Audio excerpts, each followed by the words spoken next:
স্পিনোজার জ্ঞান তত্ত্ব বা স্পিনোজার জ্ঞান বিজ্ঞান, তিনি তার এথিক্সে কিভাবে তিনি বর্ণনা করেছেন, আজকে এইটা আলোচনা করব।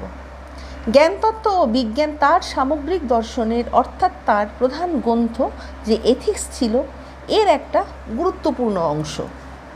স্পিনোজা ছিলেন বুদ্ধিবাদী, র্যাশনালিস্ট যাকে ইংলিশে বলা হয়, আর অদ্বৈতবাদী যেটাকে ইংলিশে বলা হচ্ছে মনিস্ট।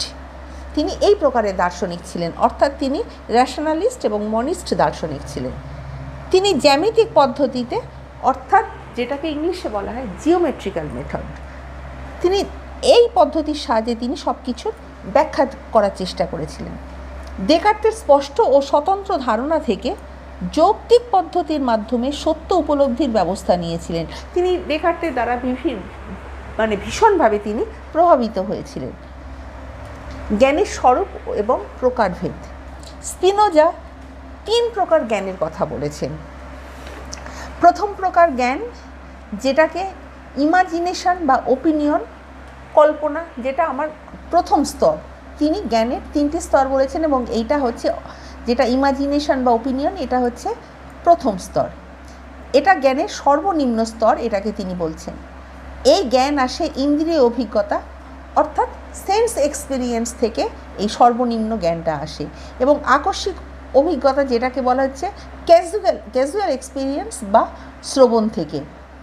এই জ্ঞান অস্পষ্ট, ভাষা এবং এটা অপর্যাপ্ত, এটা হলো মিথ্যা, আর এটাতে ভুল হবার সম্ভাবনাও প্রচুর থাকে। সুতরাং জ্ঞানের যে প্রথম স্তর সেটা ভাষা, অস্পষ্ট এবং এটা ভুল হবার সম্ভাবনা থাকে। তিনি এটাকে জ্ঞানের প্রথম স্তর বলে অভিহিত করছেন। যেমন এখানে তিনি একটা এক্সাম্পল দিচ্ছেন যে দূর থেকে আমরা সূর্যকে দেখলে আমরা ছোট বলে মনে করি, কিন্তু আদৌ কি সূর্য সেই রকম ছোট? সেরকম নয়। আবার ফের কোনো ঘটনার কারণ না জেনে আমরা শুধু ফলাফল দেখে থাকি, কিন্তু তার পেছনে মেহনত, তার পেছনে কি ঘটেছে আমরা সেটা কিন্তু অনেক সময় আমরা জানি না। সুতরাং এটা হচ্ছে জ্ঞানের বলা হচ্ছে প্রথম স্তর এবং অস্পষ্ট এবং ভাষা। এই জ্ঞান মানুষকে আবেগের বশবর্তী করে রাখে, এবং এই আবেগের যে বশবর্তী হয়ে যে জ্ঞান হয় সেই জ্ঞান কিন্তু তিনি বলছেন যে এটা প্রথম স্তর এবং এই জ্ঞানটা ঠিকঠাক নয়। দ্বিতীয় স্তরে তিনি বলছেন যেটাকে বলা হচ্ছে রিজন বুদ্ধি বা বিচার বুদ্ধির সাহায্যে এবারে কি জ্ঞান পাচ্ছি। আমরা তো প্রথমে পেলাম সেন্স এক্সপিরিয়েন্সের মাধ্যমে, অস্পষ্ট ভাষা আমরা অনেক কিছুই জ্ঞান পাচ্ছি। এবার দ্বিতীয় স্তরে যেটা পাচ্ছি ইন্টেলেক্টের মাধ্যমে, রিজন, বিচার বুদ্ধি, এইগুলো করে যে জ্ঞানগুলো পাচ্ছি, এটা প্রথম প্রকার জ্ঞানের থেকে উন্নত। কেননা সেন্স এক্সপিরিয়েন্সের সাহায্যে আমরা যেগুলো পাই সেগুলো তো পরিবর্তন